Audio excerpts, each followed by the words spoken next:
Hello! Nous voilà pour la suite de notre roman Nafiassou. Tout bien avant de commencer la lecture, je vous demanderai de partager assez dans tous vos groupes et de liker la vidéo afin que on puisse atteindre un certain nombre de personnes, pour ne pas dire un bon nombre de personnes.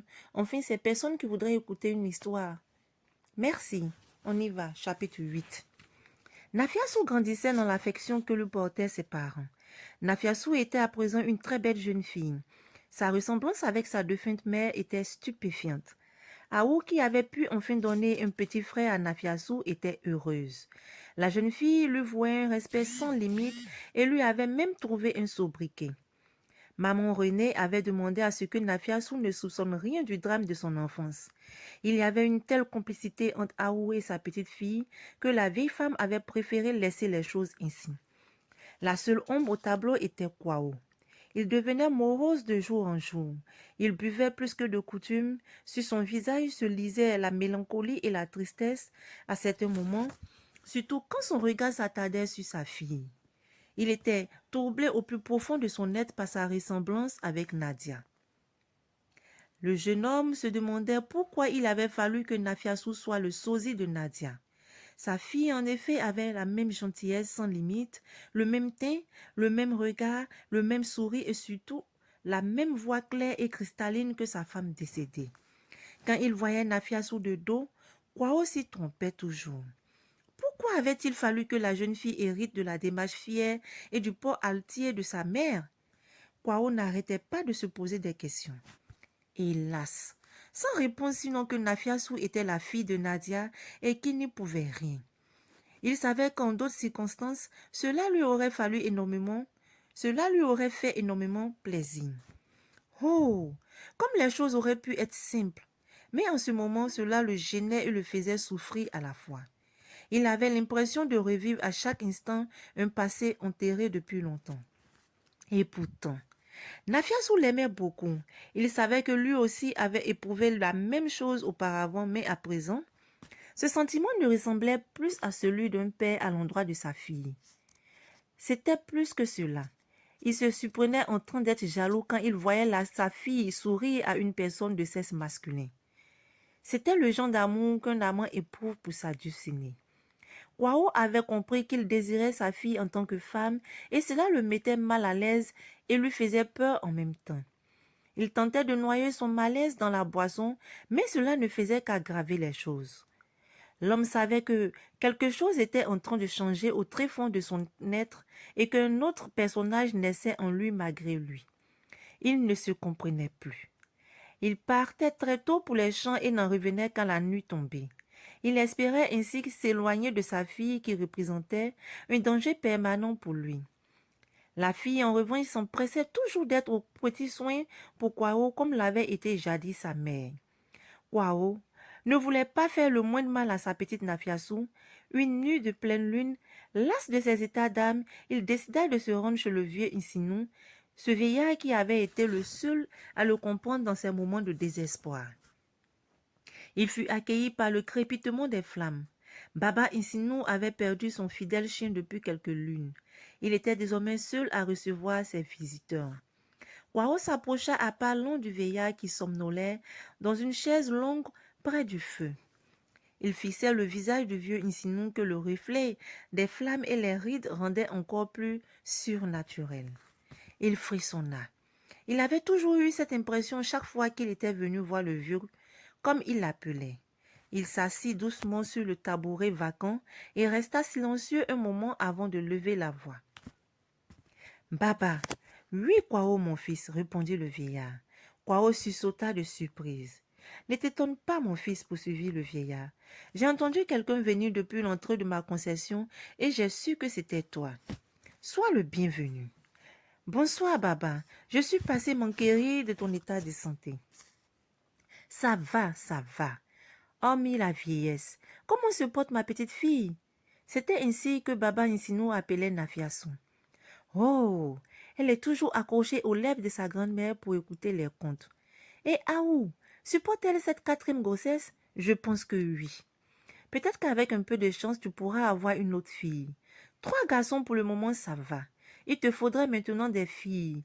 Je suis content de l'entendre qui règne entre tes 3 femmes vivant chez toi. Je t'envie, Kwao. Tu es vraiment un homme. Je suis fier de toi et je suis sûr que ta mère a révisé son jugement depuis longtemps. Kwao demeura silencieux. Le vieillard, lui, avait envie de bavarder. Il ne lui arrivait pas souvent d'avoir des visites à des heures avancées de la nuit, surtout quand la lune n'était pas au rendez-vous. Alors, quand l'occasion se présentait, il devenait loquace, il poursuivit. Au fait, Kwao, tu dois penser à fiancer ta fille. Nafiasu a atteint l'âge où l'on devrait déjà envisager son mariage. À ces mots, Kwao s'est raidi. Évoquer le mariage de sa fille était comme un coup de poignard qu'il recevait en pleine poitrine. Sa Nafiasu, dans les bras d'un autre, non, il ne pouvait supporter cela. C'était plus que fort pour lui. Kwao, tu m'écoutes? Le bonhomme tressaillit puis dit, oui, oui. Que se passe-t-il? Tu me sembles très lointain, mon fils.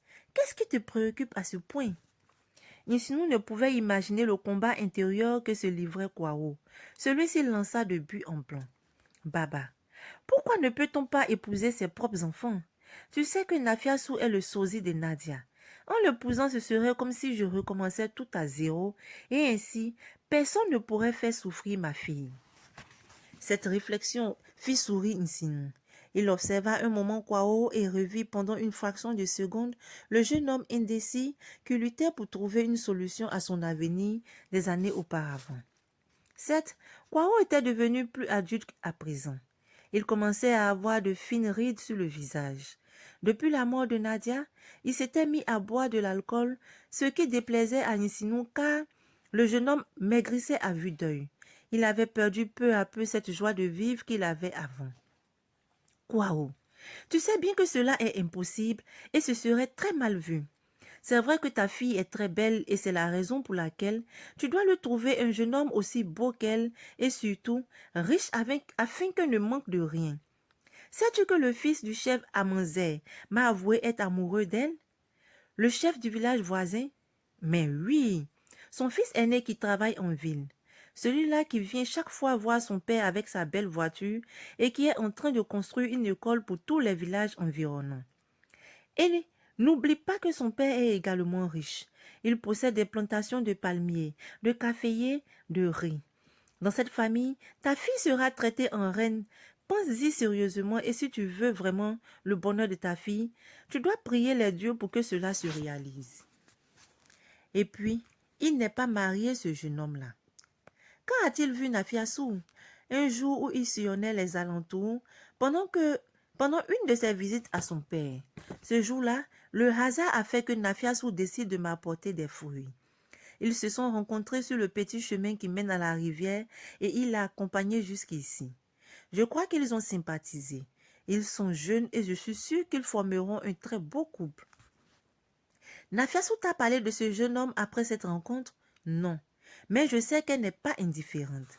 Le jeune homme, par contre, est revenu me voir pour en savoir plus sur elle, et il m'a confié être amoureux d'elle. Je lui ai promis de l'aider à te convaincre.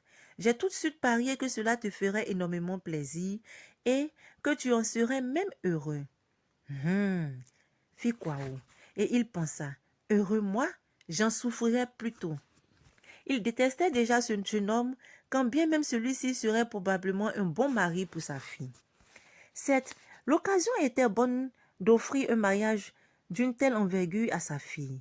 Il imaginait déjà la fête, sa fille qui irait vivre en ville, qui deviendrait une grande dame et qui serait enviée par ses amis quand elle viendrait rendre visite à sa famille restée au village.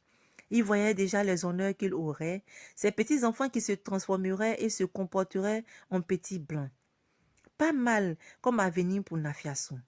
Accepter ce mariage serait très facile et même très bien. Il ne comprenait cependant pas ce qui le rendait si triste. En tout cas, il ferait l'effort de se maîtriser. Il savait que ce mariage était ce qu'il pouvait offrir de mieux à sa fille. Nadia aurait apprécié sa décision. Il était même sûr qu'elle n'aurait pas hésité une petite seconde. Il avait aussi la certitude qu'il en voudrait sa vie durant à ce jeune homme de la ville de lui avoir ravi sa fille. Mais la raison prit le dessus. Nafiasu épouserait ce garçon si elle le voulait. Seule sa décision compterait, pas la sienne. Il était prêt à suivre sa fille dans la voie qui pourrait la rendre heureuse. Kwao, Kwao! Il sursauta. C'était le vieil homme qu'il appelait, le visage inquiet et les yeux interrogatoires. Kwao, tu me sembles à des kilomètres d'ici. Que se passe-t-il? Y a-t-il un problème? Kwao sourit et dit, pas de problème, Baba. J'étais simplement en train de rêver. Je pensais au mariage grandiose que ma fille ferait et à l'honneur qui nous serait réservé. Tu sais, Baba, Nafiasu est ta petite fille, puisque Nadia a été pour toi la fille que tu n'avais jamais eue. J'ai décidé que nous ferons tout notre possible pour assurer son bonheur. Ah, je suis très content de ta décision, fit Insinu en donnant à Kwao une tape amicale sur l'épaule. Tu es un brave garçon et aussi un bon père. Je le souhaite pour Nafiasu. À présent, c'est son avis qui comptera. Ne t'en fais pas. Elle m'a déjà confié être éprise elle-même du jeune homme et que tout dépendrait de toi. S'il en est ainsi, je ne vois plus ce qui pourrait faire obstacle à son bonheur. Le plus important à mes yeux, c'est que notre futur gendre et sa famille accordent à ma fille tous les honneurs auxquels on doit les épouses de chez nous. J'y veillerai, Kwao, j'y veillerai, répondit le vieux homme. Bon, Baba, je pense que je vais rentrer. La nuit porte conseil, mais je crois que j'ai déjà pris la bonne décision concernant Nafiasu. Demain sera pour elle le premier jour d'un bonheur naissant. Bonne nuit, vieux père, dit Kwao en se leva. Le vieil homme répondit par un signe de tête. Kwao prit le petit chemin qui le conduisit à sa concession. En cours de route, il eut envie de boire un peu pour fêter la bonne décision qu'il venait de prendre. Sans hésiter, il changea de direction et se rendit dans son champ où il avait abattu quelques palmiers pour extraire du vin de palme et se mit aussitôt au travail. Ses gestes étaient celui d'un professionnel. Tout se passait avec précision, et au fur et à mesure qu'il progressait dans sa besogne, la tristesse qui le rongeait chaque fois qu'il pensait à Nadia reprit le dessus. Il se sentait tout seul, bien qu'il eût Haou et les autres. Il avait envie de pleurer. Il se mit à boire le vin de palme plus que d'habitude. Après avoir vidé 2 canaries de vin, Kwao se sentit heureux, mais ses idées n'étaient plus très claires. Il dandina en se levant et se mit en route pour le village. Il sifflotait. Soudain, il vit Nadia, du moins, il crut la voir. Sa Nadia si belle, avec cette allure si fière à laquelle Kwao avait toujours été accoutumé. Sa Nadia revenait de chez le vieux Insinu, comme autrefois à l'époque où elle allait rendre visite au vieillard. Kwao se sentit revivre. Il sentit à nouveau le bonheur à portée de sa main et il était heureux. Il ne pouvait détacher son regard de cette image de Nadia. Un désir incontrôlé monta en lui. Cela faisait longtemps qu'il rêvait de revoir sa femme. Or, voilà que les dieux avaient volé à son secours. Cette femme qui marchait avec assurance, qui avançait vers lui en souriant, ne pouvait être que Nadia. Oui, sa Nadia. Le souvenir des nuits pareilles à celle-ci lui revenait en mémoire. Il avait envie de sauter et de danser car son rêve s'était à nouveau réalisé. Il courut vers la jeune femme et la prit à bras le corps. Il la serra contre lui comme s'il avait peur de la voir disparaître. Il serra de toutes ses forces entre ses bras le corps frêle de la femme. Il était sûr à présent que c'était bien Nadia et personne d'autre. Il n'entendit pas la voix faible de la jeune femme qui lui disait « Merci papa de m'adorer autant. Moi aussi je t'aime bien. » Dans les yeux de Kwao luisait un ardent désir, celui de posséder ce corps si beau, ce corps tout chaud collé contre le sien, le corps de Nadia. Nafiasu sentit le danger et commença à se défendre. Elle avait compris que son père était ivre et qu'il devait la confondre avec quelqu'un d'autre, sans doute avec cette femme qu'il appelait Nadia sans relâche. Mais qui pouvait bien être cette femme? Son père ne lui en avait jamais parlé. Personne d'ailleurs n'avait jamais prononcé ce nom à côté d'elle. Mais elle n'avait pas le temps de réfléchir. Il fallait qu'elle trouve la force d'échapper à son père. L'homme était certainement plus fort qu'elle et la résistance de Nafiasu le rendait nerveux. Il devenait brutal dans ses gestes. « Non, Nadia, tu ne me quitteras plus. Tu ne m'abandonneras plus, ne cessait-il de répéter. « Mais je ne suis pas Nadia, cria Nafiasu en se débattant. Mais Kwao n'entendait plus rien. C'était Nadia qu'il voyait, sa Nadia. Il voulait qu'elle sache à quel point il l'aimait, qu'il n'avait jamais cessé de l'aimer, qu'il était toujours resté le même Kwao. Il fit basculer la jeune fille dans l'herbe mouillée par la rosée. Et l'irréparable se produisit. Kwao pesa de tout son poids sur la jeune fille. Il dormait déjà. Nafiasu le poussa sur le côté et se releva. Ses habits étaient à moitié déchirés et la sueur les maintenait collés à son corps. Elle se sentit vidée de toutes ses forces. Ainsi se termine notre 8e chapitre. Mais comment se comportera Nafiasu par la suite? Comment verrait-elle son père? Quittera-t-elle le village? On le saura dans le prochain chapitre.